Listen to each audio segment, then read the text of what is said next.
The great hall of the Galactic Council was silent. 12 massive chairs sat in a circle, each one holding a being from the most powerful species in known space. Above them, holographic displays showed star maps, trade routes, and military positions across thousands of worlds. Admiral Sarah Chun sat alone in the observer section. She was the only human in the room, maybe the only human within 50 light years.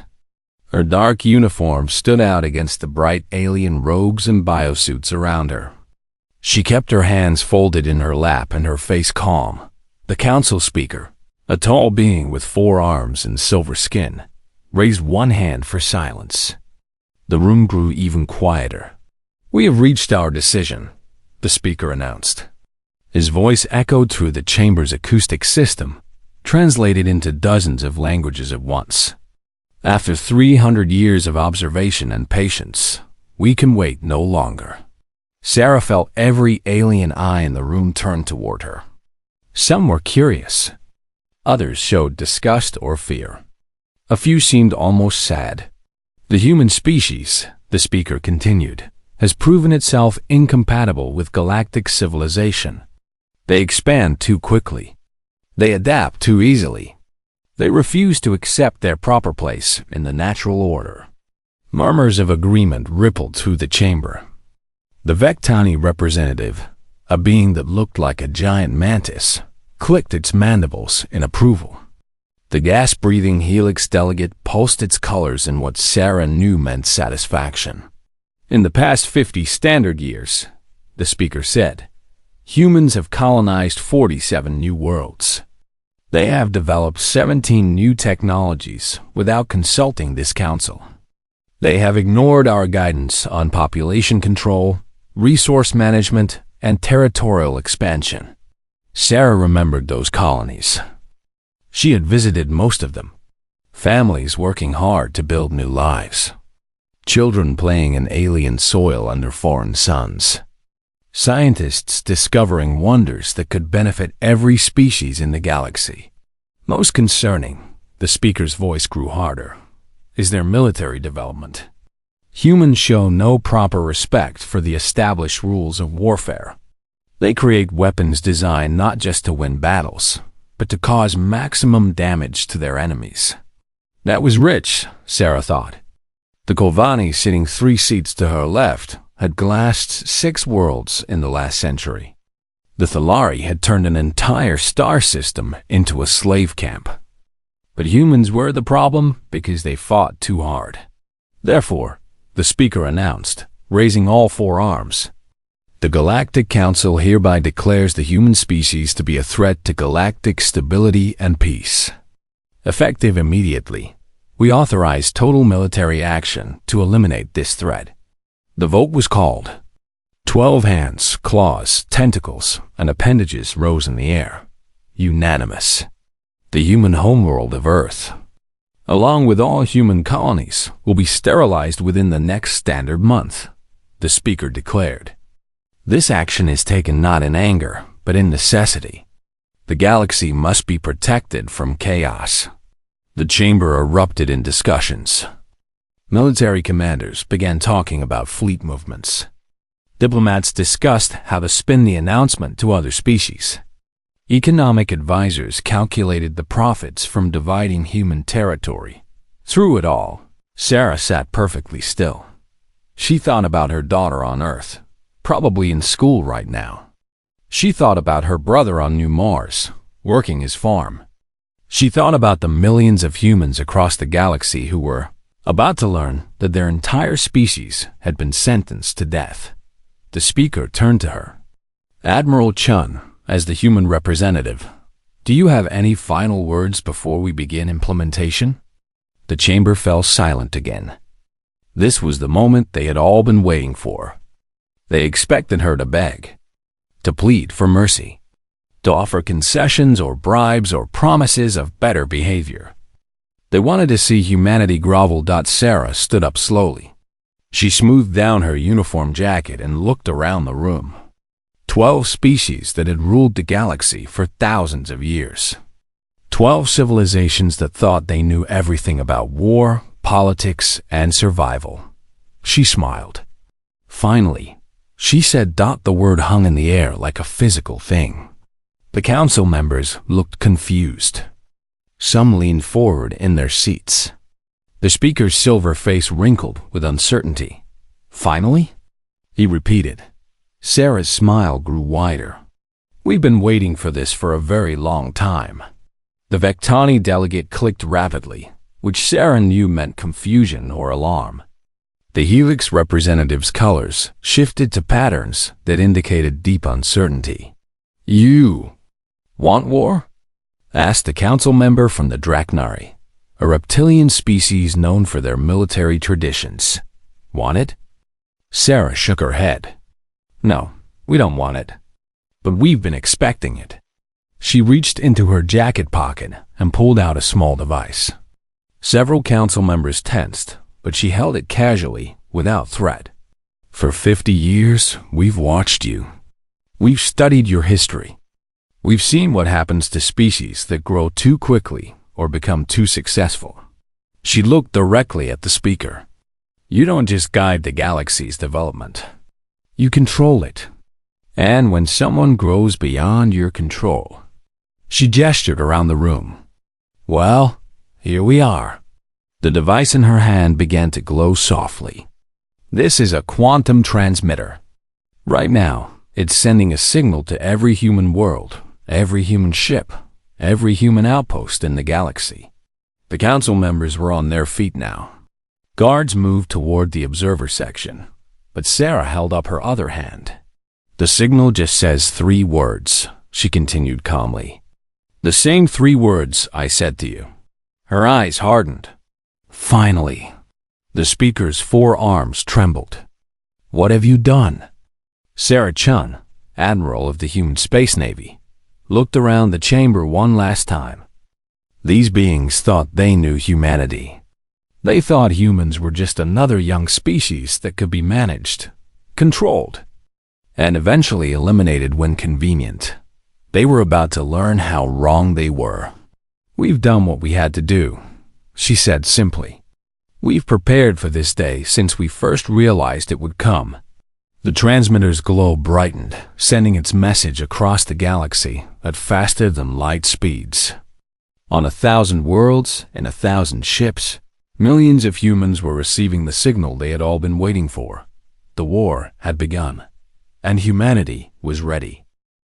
52 years earlier, Dr. James Harrison was supposed to be studying ancient alien ruins on a dead world called Kepler 438c. It was routine archaeological work, the kind that most humans found boring, but was necessary for understanding galactic history. James was different. He loved puzzles, especially the kind that previous expedition teams had given up on. The ruins on Kepler 438c had been picked over by 12 different species over 3 centuries. Everyone agreed there was nothing important left to find. Everyone was wrong. Deep underground, in a chamber that had been sealed for over 10,000 years, James found something that changed everything. It was a data crystal, perfectly preserved in a stasis field that had somehow kept working all those millennia. The crystal contained the complete records of a species called the Yalani. James had never heard of the Yalani. When he checked the galactic databases, he found almost nothing about them. Just a small note that they had been a minor civilization that went extinct due to resource depletion and civil war about 10,000 years ago. But the crystal told a different story. The Yalani had been brilliant. Their technology was more advanced than anything humans had seen, more sophisticated than even the current council races. They had developed faster than light travel, matter conversion, and genetic enhancement centuries before the current galactic powers. They had also been peaceful. The records showed a species that preferred trade to conquest, diplomacy to war, cooperation to domination. They had been exactly the kind of civilization that should have thrived in galactic society. Instead, they had been systematically destroyed. The crystal contained detailed records of the Yalani's final years. It showed how the early Galactic Council had gradually isolated them, cutting off trade relationships and blocking their expansion. It showed how accidents had destroyed Yelani research stations and how pirates had attacked their colonies with military equipment that somehow looked exactly like Council fleet weapons. Most disturbing of all, it showed that the Yelani had known what was happening. Their final entries described their desperate attempts to hide their remaining population and technology before the final cleansing came. James spent 3 months studying the crystal in secret. What he found made his blood run cold. The Yelani weren't the only ones. References in their data pointed to 17 other species that had been eliminated by the Council over the past 15,000 years. Every single one had been destroyed for the same reason. They had grown too advanced, too quickly, and refused to accept limitations on their development. When James finally returned to Earth, he went straight to Admiral Sarah Chun. She was only a captain then, working in naval intelligence.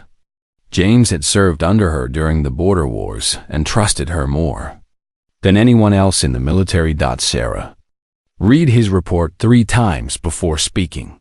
You're telling me the Galactic Council murders any species that might become a threat to their power?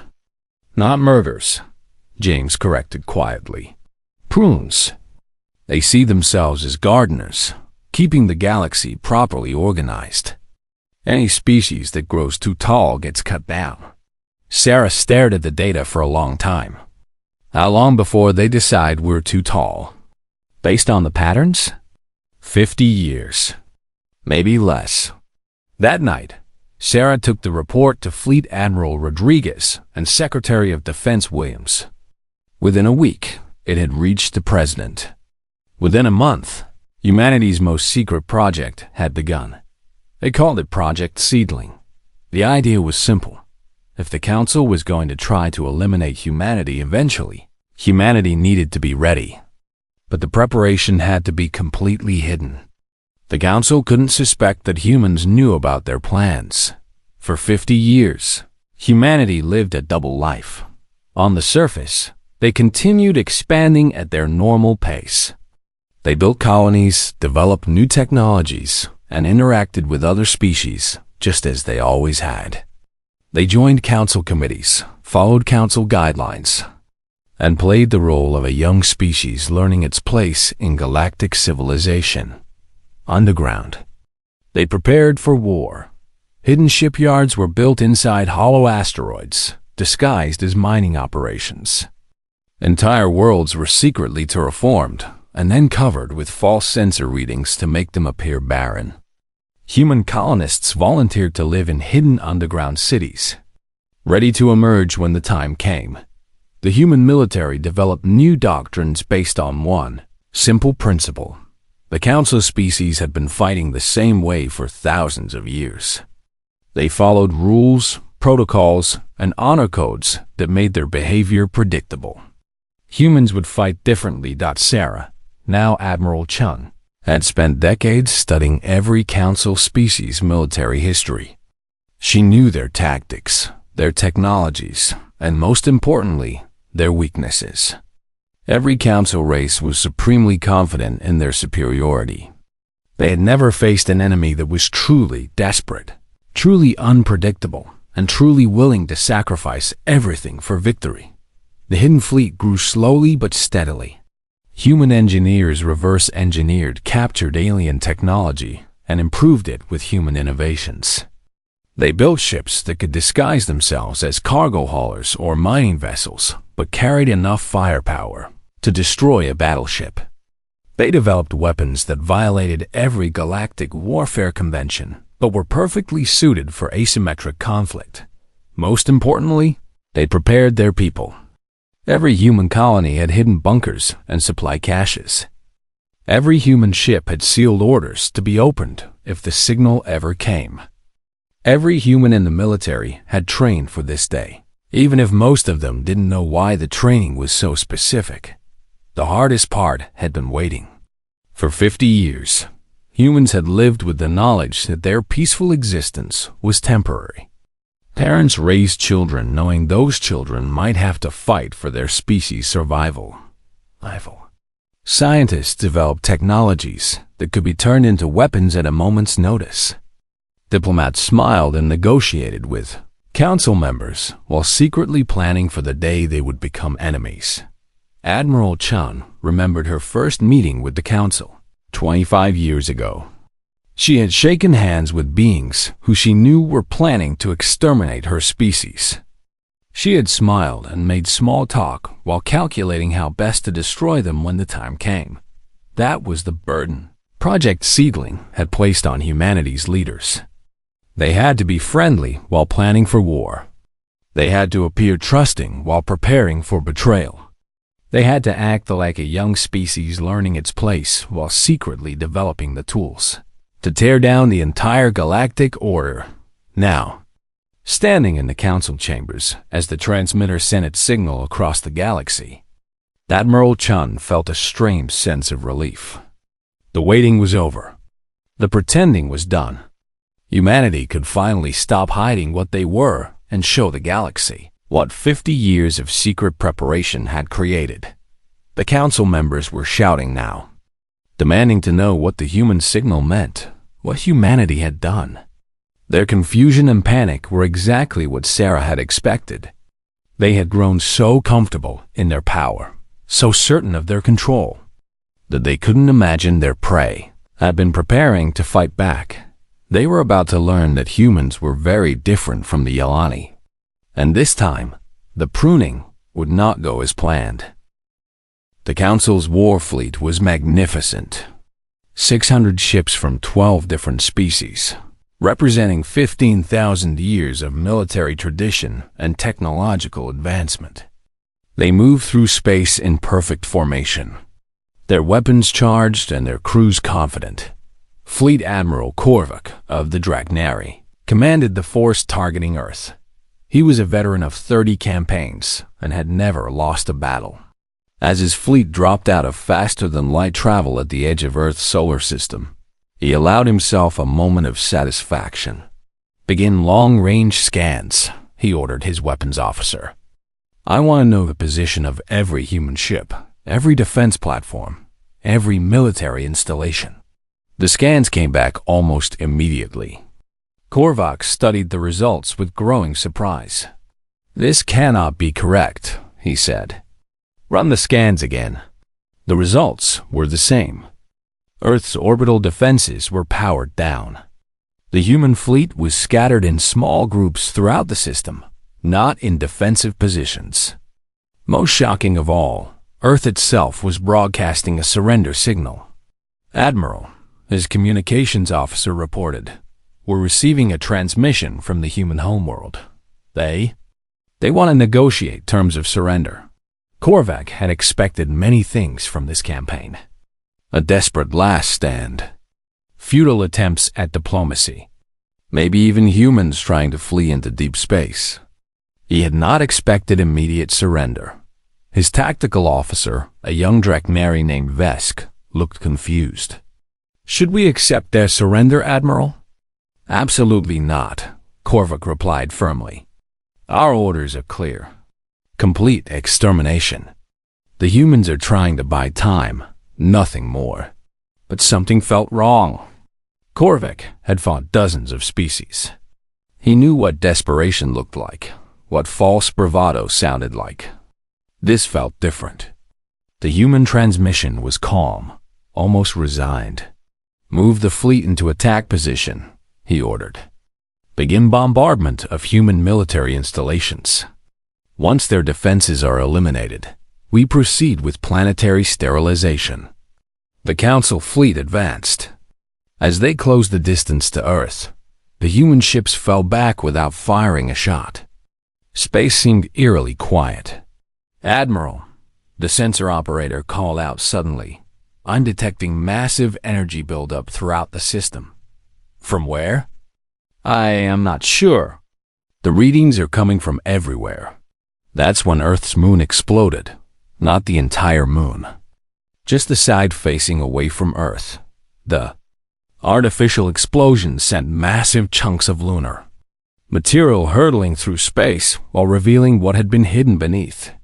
The largest military installation any of the Council species had ever seen. Defensive fire, Korvac shouted, but it was already too late. Weapons platforms that had been disguised as mining equipment opened fire. Asteroid fields that had looked natural revealed themselves as camouflage battleships.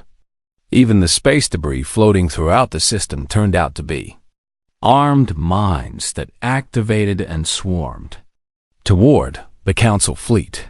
But the real surprise came from the human ship's dot as the Council fleet tried to respond to the sudden attack. The scattered human vessels did something no military commander had ever seen. They charged directly toward the enemy ships, not bothering to maintain formation or coordinate their attacks. Some human ships rammed Council vessels at full speed, destroying both ships instantly. Others flew suicidal attack runs, using their own ships as guided missiles. "They're insane," Vesk shouted as a human cruiser smashed into a Council battleship, triggering a chain reaction that destroyed 3 more ships. Korvac watched in horror as his carefully organized fleet dissolved into chaos. The humans weren't following any recognized rules of space combat. They acted like every ship was expendable, every crew member willing to die if it meant taking enemies with them. "Pull back," he ordered. "Reform at safe distance." But there was no safe distance. As the Council ships retreated, they discovered that the empty space around Earth was filled with hidden weapons. Cloaked platforms revealed themselves and opened fire. Apparently abandoned space stations came to life with massive guns. Even civilian cargo ships turned out to be disguised warships. The attack that was supposed to be a quick extermination had become a nightmare. Similar scenes played out across the galaxy.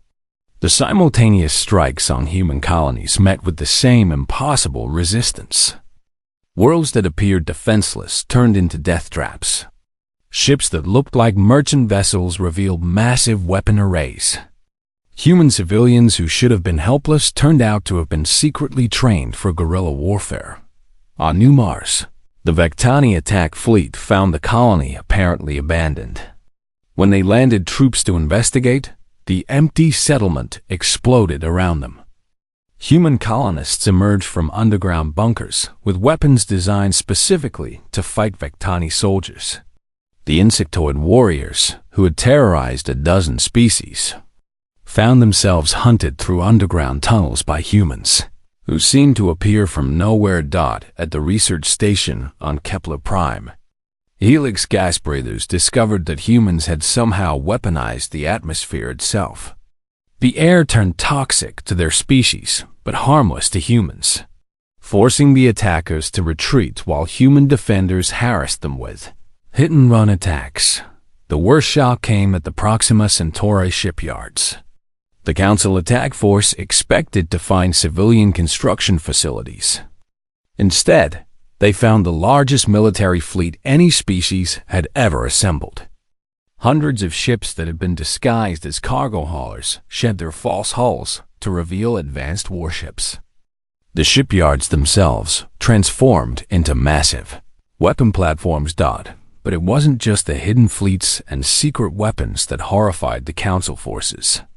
It was the way humans fought. Council species had spent millennia developing honorable rules of war. Battles were fought at long range. Commanders avoided unnecessary casualties. Surrender was accepted when resistance became hopeless. War was a political tool, not a fight to the death. Humans ignored every rule. They used captured Council weapons in ways their designers never intended. They modified alien technology during battle, turning defensive systems into offensive weapons. Most disturbing of all, they seemed genuinely willing to die for victory. A Kavani admiral watched in shock as a damaged human ship, its crew dead or dying, continued attacking on autopilot until it finally exploded. A Thalari commander received surrender demands from humans who were clearly outnumbered 10 to 1 and had no logical chance of survival. They fight like cornered animals, one report stated. No, another commander corrected. Animals know when to give up. These humans fight like they believe death is better than defeat. Within 6 hours of the extermination beginning, the Council forces were in full retreat from half their targets. Emergency signals flooded the communication networks as fleet commanders reported impossible casualties and requested immediate reinforcements. Admiral Korvac, his proud fleet reduced to less than 200 ships, broadcast an emergency report to the Council. The humans were ready for us, he said, his voice shaking. This wasn't a young species caught off guard. They knew we were coming. They've been preparing for this war longer than we've been planning it. He paused, watching through his view screen as another disabled human ship suddenly came to life and destroyed 2 of his escorts before finally dying. Request immediate strategic reassessment. The enemy we face is not the one we expected. Repeat. The humans are not what we thought they were. The message was received at Council headquarters 3 hours later. By that time, 12 more easy targets had turned into costly disasters. And the greatest military alliance in galactic history was beginning to understand that they had made a terrible mistake. The humans hadn't just been hiding their strength. They have been waiting for this moment, preparing for this war, and planning for this exact scenario. The Council had wanted to eliminate humanity before they became dangerous. They were 50 years too late. 3 weeks into the war, the Galactic Council held an emergency session. The grand chamber that had once echoed with confident declarations of human extermination now buzzed with nervous whispers and barely contained panic. We need to discuss the situation, the speaker announced, his forearms trembling slightly. The initial strikes did not proceed as planned. That was the understatement of the millennium. Of the 60 major human targets, only 12 had been successfully destroyed.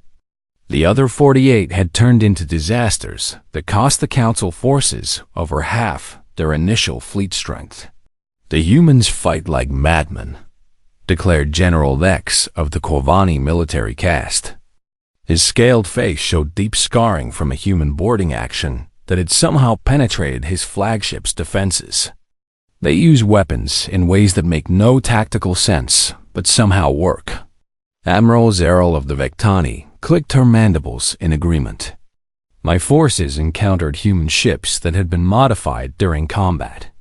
They took our own captured weapons and changed them while under fire. Who does such things? The answer was sitting in the reports spread across their tables. Humans did such things. Humans took a Drachnary plasma cannon designed for ship-to-ship combat and somehow turned it into a boarding weapon. Humans captured Thalari shield generators and modified them into offensive systems that could overload enemy ships' power grids. Most disturbing of all, humans seemed to learn from every encounter. Tactics that worked against them once never worked again. They adapted their strategies not over months or years, but during individual battles. There's something else, added Commander Voss of the Helix delegation. Her gas-filled suit pulsed with colors that indicated deep concern.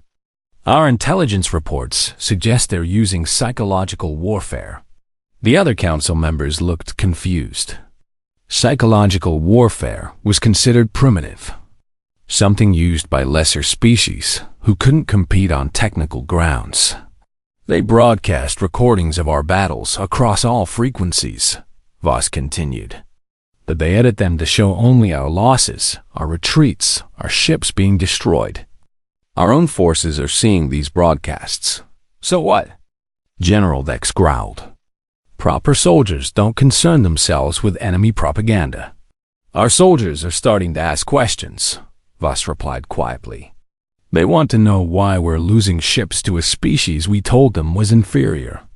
Some are requesting transfers to sectors away from human space.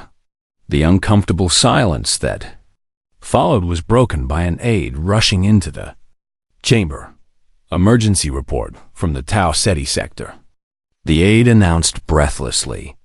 Admiral Chun's fleet has broken through our lines. They're heading directly for our supply base at Kepler Station. The council members erupted in alarmed chatter. Kepler Station was supposed to be impossible to reach.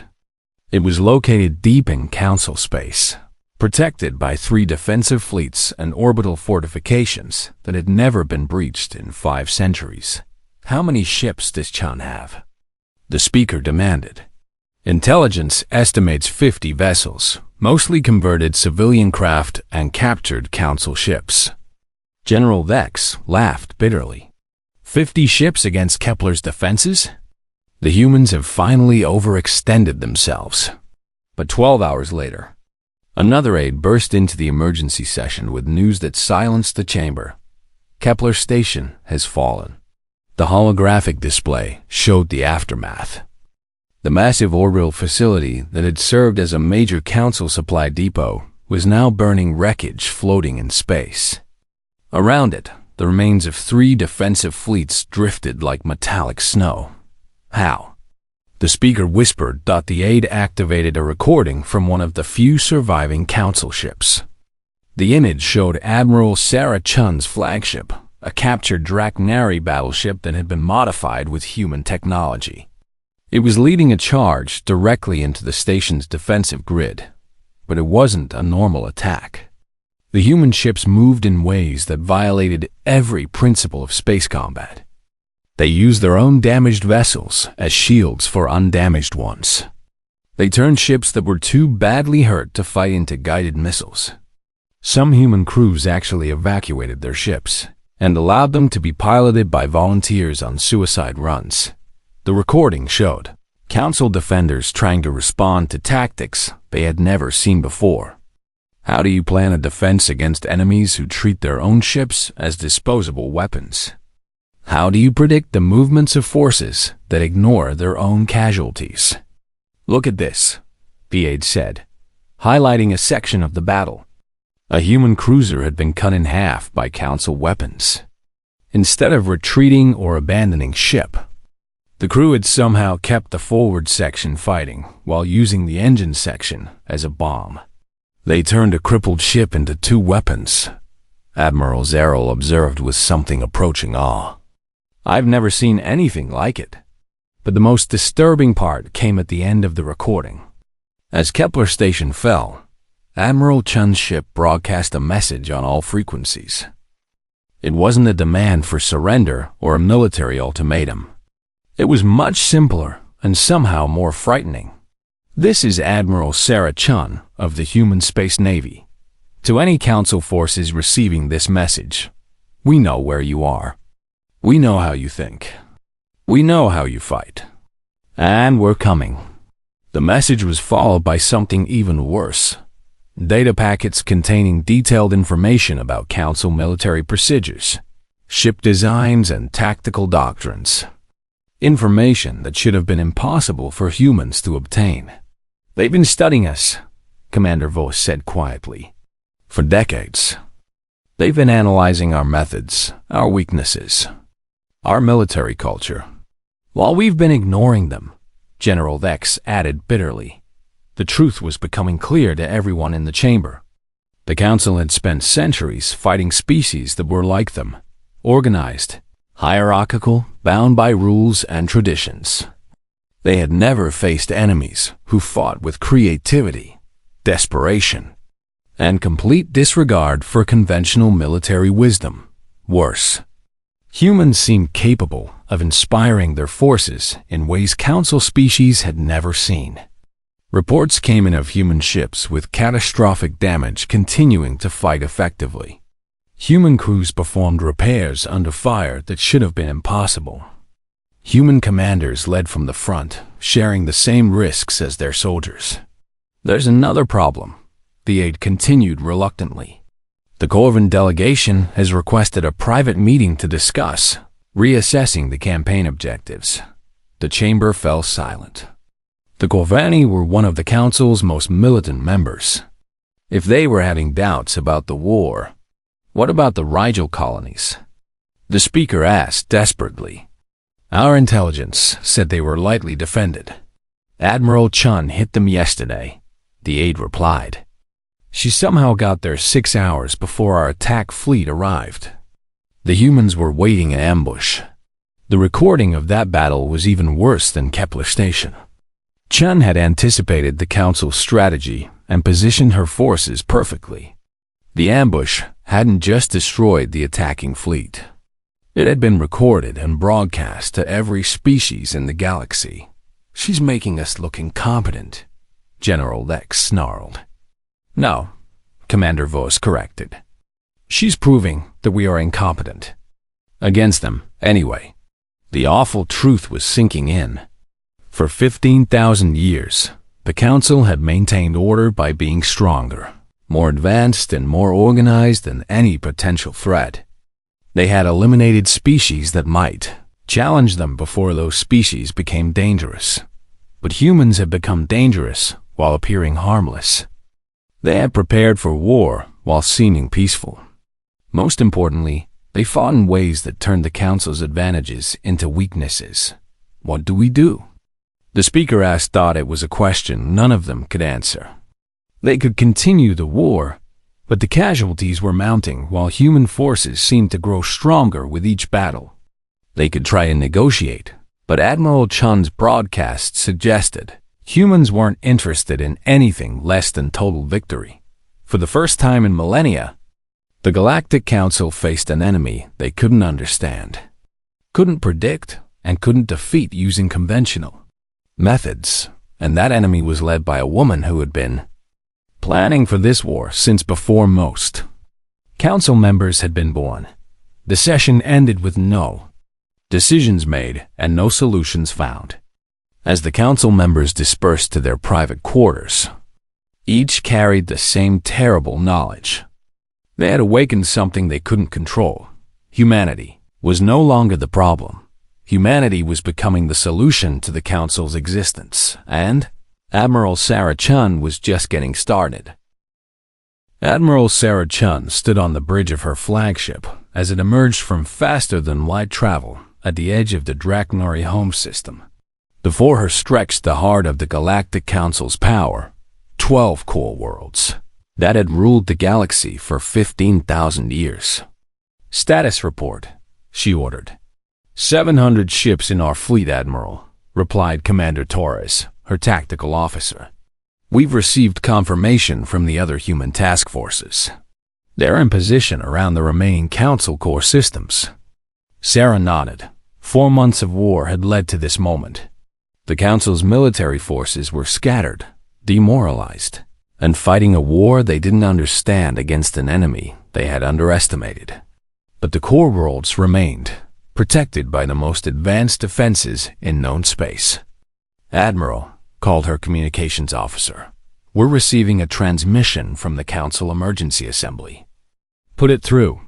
The view screen showed the speaker of the Galactic Council, though he looked very different from the confident being who had declared humanity's extermination.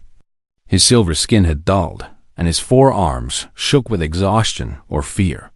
Admiral Chun, the speaker said, we request immediate negotiations to end this conflict. Sarah studied him for a moment.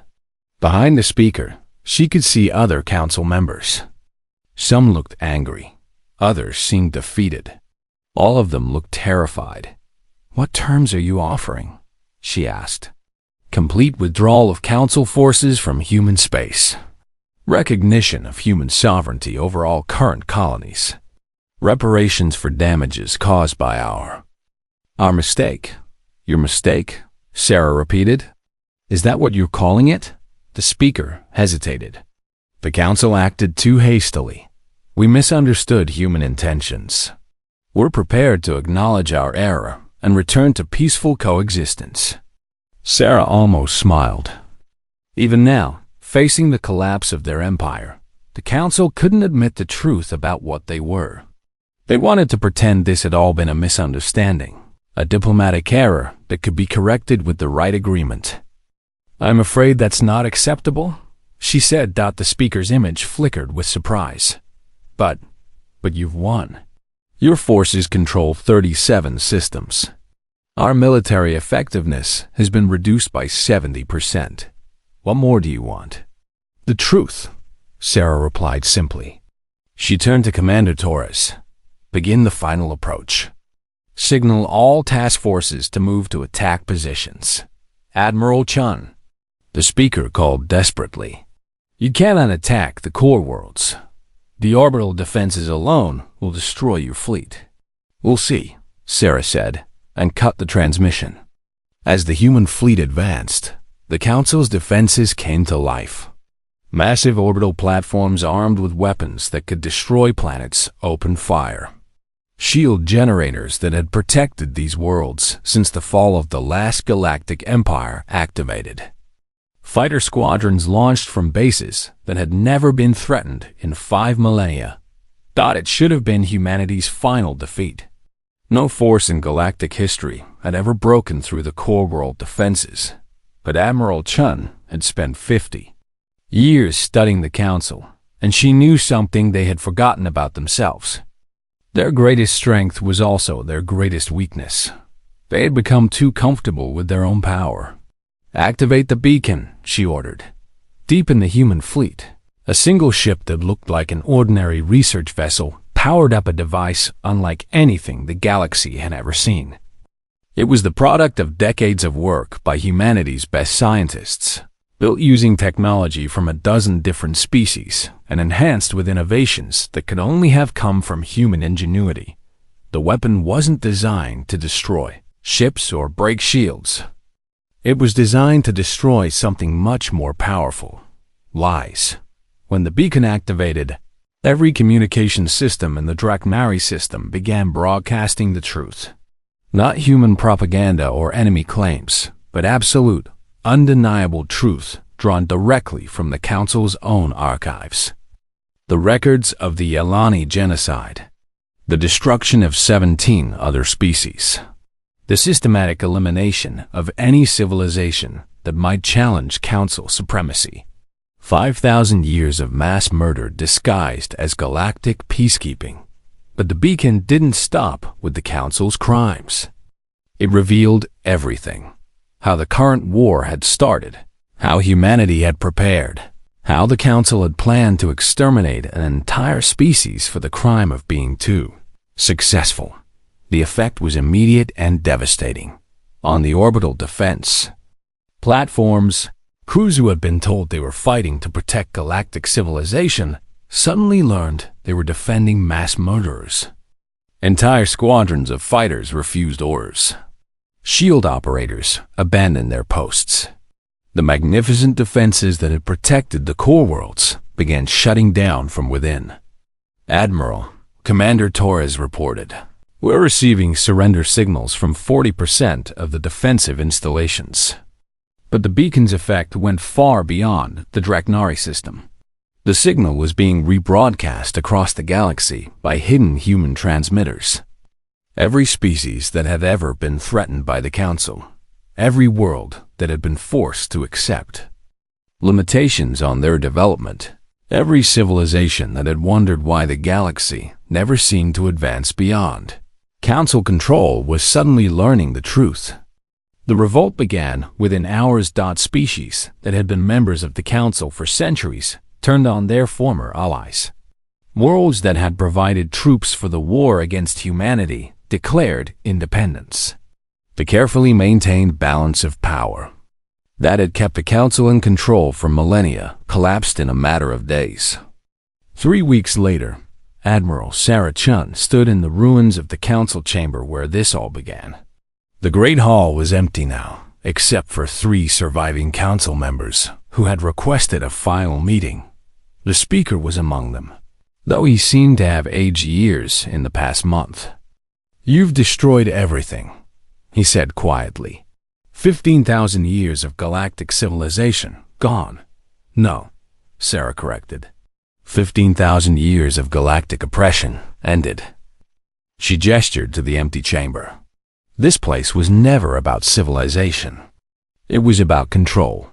You eliminated any species that might challenge your authority and told yourselves it was for the greater good. We maintained order, protested one of the other survivors, a Vectani delegate whose once proud chitin was now cracked and dull.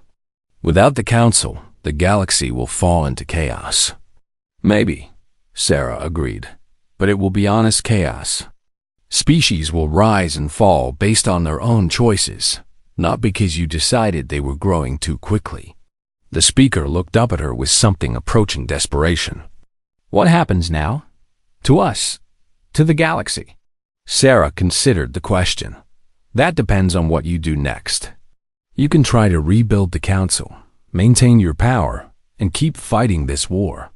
Or you can step aside and let the galaxy decide its own future. And if we choose the latter, then you live. Your species survive. You become just another civilization among many, instead of the masters of all. The speaker was quiet for a long time. Finally, he asked the question that had been haunting him since the war began. In the council chamber, when we declared war on humanity, you said, "Finally." Why? Sarah smiled, but it was not a happy expression, because we knew this day would come eventually. The council couldn't tolerate humanity's growth forever. You would either eliminate us or try to control us completely. We preferred to face that challenge on our own terms when we were ready, rather than wait for you to choose the moment. You wanted this war? We prepared for this war, Sarah corrected. There's a difference. We didn't want to fight. We didn't want to see millions die. We didn't want to tear down the galactic order. She paused. But we knew someone had to. She gestured around the empty chamber. The Yolani couldn't do it. Neither could the other 17 species you eliminated. They were too peaceful, too. Trusting. Too willing to believe you would let them live if they just stayed quiet and didn't cause trouble. But humans are different. Humans learned from their mistakes. When we found the records of what happened to the others, we decided we wouldn't be victims. We would either live free or die fighting, but we would never accept extermination quietly. The speaker's forearms drooped in defeat. So this was always inevitable. Yes, Sarah said simply. From the moment you decided that genocide was an acceptable tool for maintaining order, this became inevitable.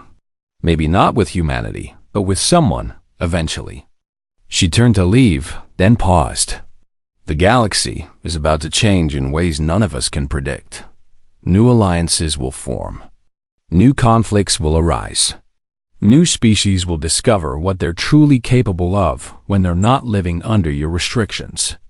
It will be chaotic, the speaker said. It will be free, Sarah replied.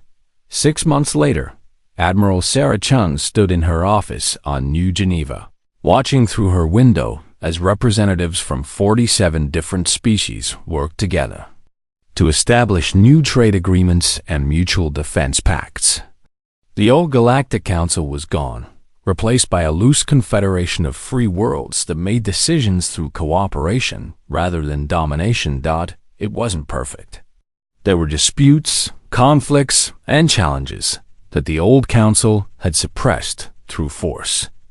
But there was also innovation, growth, and hope that had been impossible under the previous system. Her aide knocked on the door. "Admiral, the Kepler Commission is ready for your testimony." Sarah nodded,